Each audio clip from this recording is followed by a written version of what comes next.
Chapter 8, Unemployment. In this video, we're going to talk about the various types of unemployment.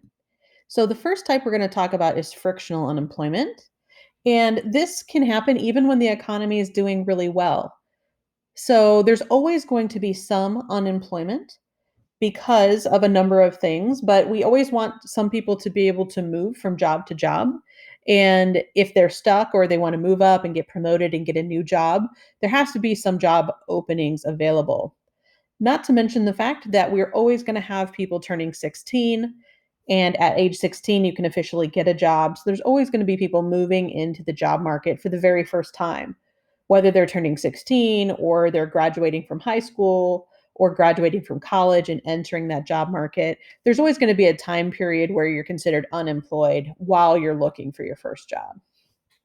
So, frictional employment is when workers spend a lot of time searching for the job that best suits them. A lot of times when people are looking for a job, they don't take the very first job that comes along.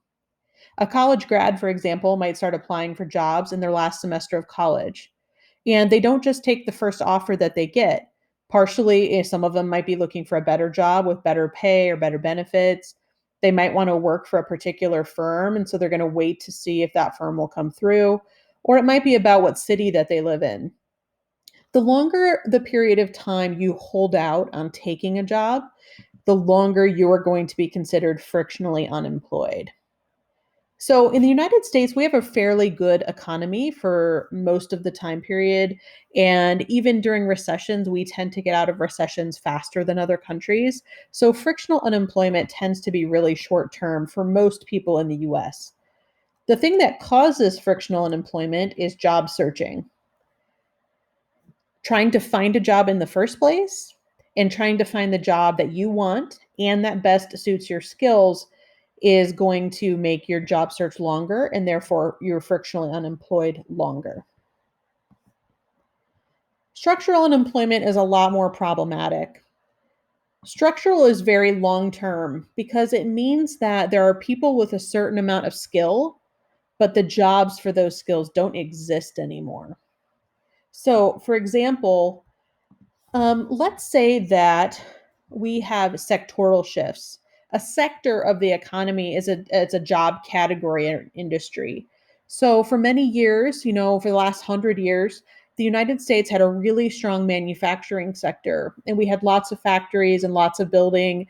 And somebody with only a high school diploma could go into manufacturing and make really good money over time, getting a lot of experience, staying with that company for a long period of time. But over time, we found out that foreign workers were able to do these jobs just as efficiently, but for a lot less money. And what happened is those jobs went overseas, or the jobs were automated by robots and other technology who took over those jobs. So what happened is all of these manufacturing jobs, people were laid off. And now you have people who have significant experience. They've been working in this area for 20, 30 years, but there are no jobs for them. So they can search all they want, but there's not enough jobs available because the jobs that they once had and were suited to take don't exist in our economy. Structural unemployment is typically caused by technology taking away jobs or outsourcing jobs to foreign countries. Structural unemployment is very long term and it's very problematic because now you have a whole bunch of workers who want to work, they need to feed their family, but you have to completely retrain those workers to fit into a type of job in a completely different sector. That is very time consuming and expensive. Cyclical unemployment is very short term unemployment based upon the business cycles. So there are time periods where some businesses are doing more business than normal, they hire some extra workers, and then another time where they're less busy and they might lay people off.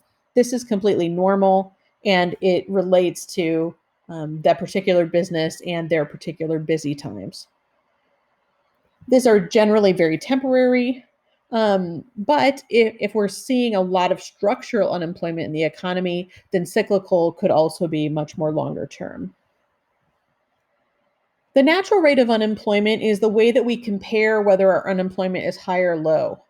Because there's always going to be some unemployment, Unemployment can fluctuate from high to low, but every country has a certain percentage of unemployment. That's the kind of long-term good unemployment level that we can keep for long periods of time without triggering a lot of inflation. The natural rate of unemployment you can think of as like a 20-year average of a good economy. For the US, this is generally around 5%.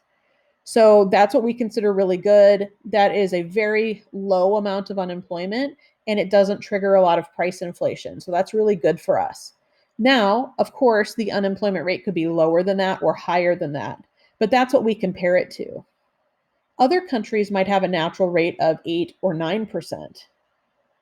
But for the US, if we had an unemployment rate of 8 or 9%, that would be high for us and that would be one of the indicators of a recession.